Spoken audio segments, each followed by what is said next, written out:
Kindly sit down. Salamat po.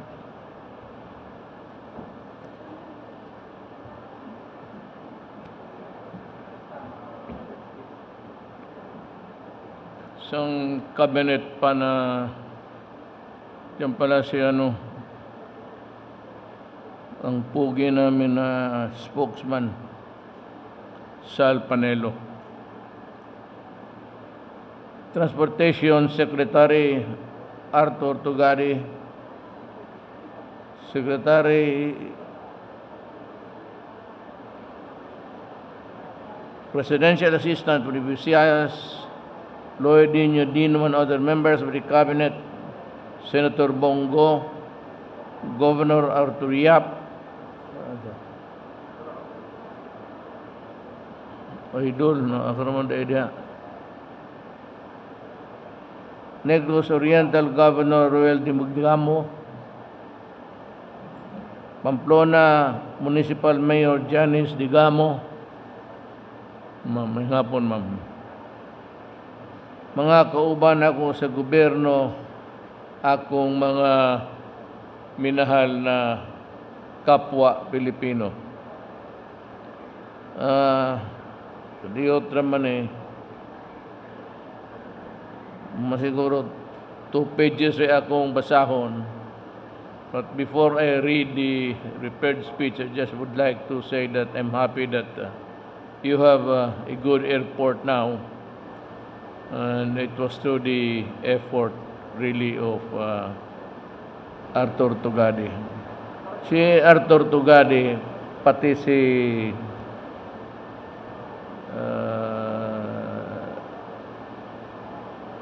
Bilyar, Secretary, si Bebot, ito yung naglalaban sa achievements sa kanilang pagka-opisyal. Arthur Tugadi, well, sinabi ko sa inyo, hindi naman nato makatingad-an kay ang kugi sa tao gisabayan sa iyang utok. You know, Tugadi was our valedictorian sa law school. At that time, he was already working for the Delgado Shipping. He was already nakuha position. But we were not surprised that pag-graduate na mo, he went on to become a billionaire. Billionaire itong Tugadi na ito. So, ito yung airport niya. And he is a slave driver in a matter of people really working hard to achieve an objective on time. Muna akong panghambog ni mo na po si Secretary Andanar, si Bebot Belio, ang atong tiga bantay po din taon sa OFW. Ang magdino ang atong spokesman na kuyaw kayo, si Harry Roque. O kanay si Bong ba? Padong mga riing na siya, hangyo ang mga tauing na siya na gusto kumudagan pagka-presidente. Subong.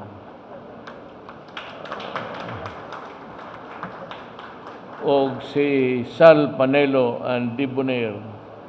Muni abogado sa mga artista. Abogado nagbuwag, nagkaliwaay, nag-away, muni siya. He is the celebrity lawyer for the kanang mga high profile nga mga artista, mga celebrity.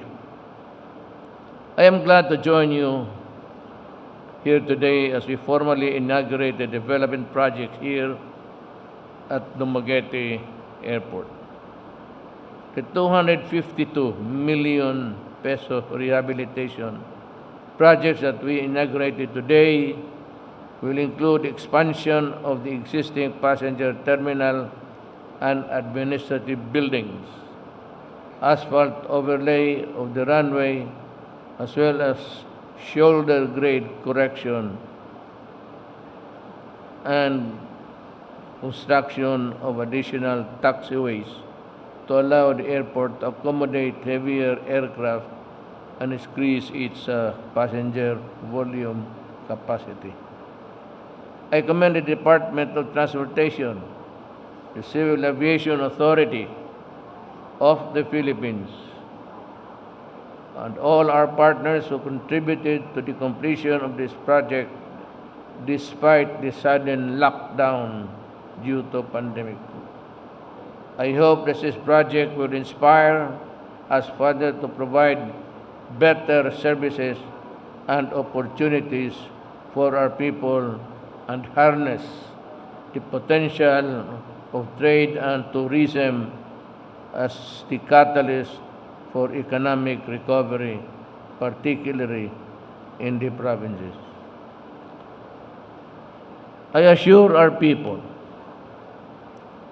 that we will remain committed to finish all infrastructure projects on time, if possible, within my administration, with the least inconvenience to the public and with the strict adherence to honesty and integrity. Corruption has no place here. As we do our best to revive our economy and give our people the opportunity to recover and lead better lives, I appeal to everyone to please continue observing the prescribed health and safety protocols, whether in our homes or in public places, especially transport. It is only when everyone's cooperation that a nation can effectively contain the spread of COVID-19 and triumph against pandemic.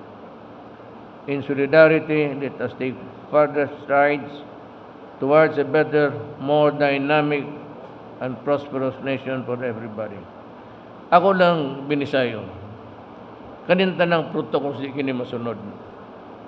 For example, kanang makita ni Mos Manila, Quiapo.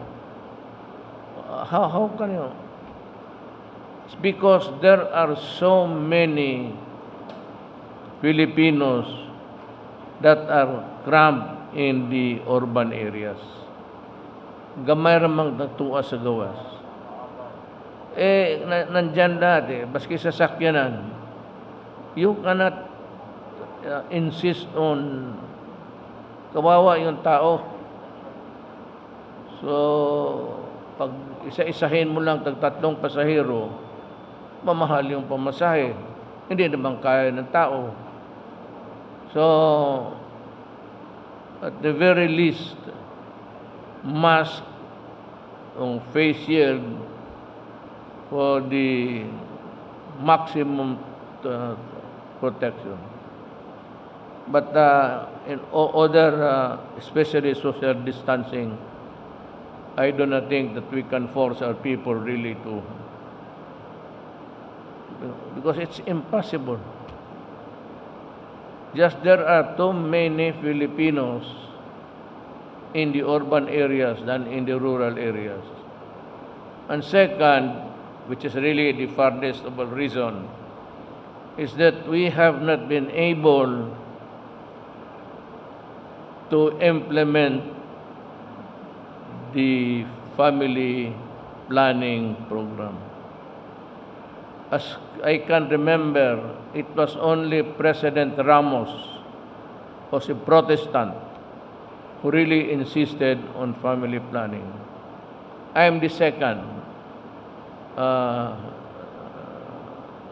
Katoliko ako noon, pero one of the irritants sa amin was really the dynamics of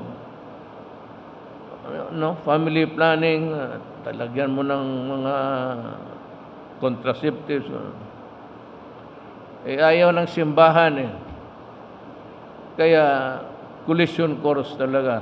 And one word led to another. Sabi ko, if you cannot honor the separation of state and church, then we will not be able to really to understand each other. So niyan lang po ang iiwan ko sa inyo. It's not because I want to fight the church. It's not be business fighting churches. But it's something to do with the higher policy of family planning sana. We are the second fastest sa increase in population. We are now 110 million. And I really hope that we can do something about this in the future. Sabagay, wala na ako. I will be freed of that worry. But, we'll pass it on to the next generation. Sobra talaga. It's high time that we review and baski sabihin mo kung social distancing. Paglabas pala ng tao ng bahay niya, hirap na siya. He can hardly have the space to move around.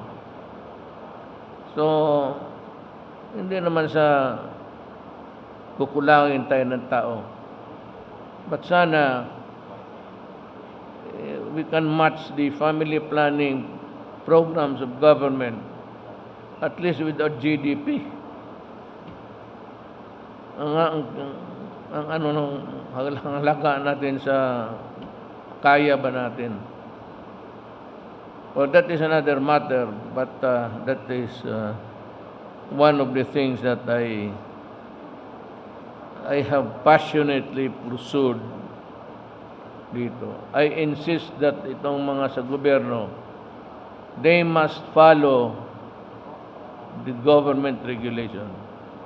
If your religion does not allow you to participate in the program, then get out and find another space there in the office. Umalis kayo because there is a higher, a more crucial reason for a tamang-tama lang na tao na kaya natin pakainin. We are not rich and we are not that productive because of the climate. Dito manda sa taas wala. It's only Mindanao. Mindanao province is really matapos lang yung gera.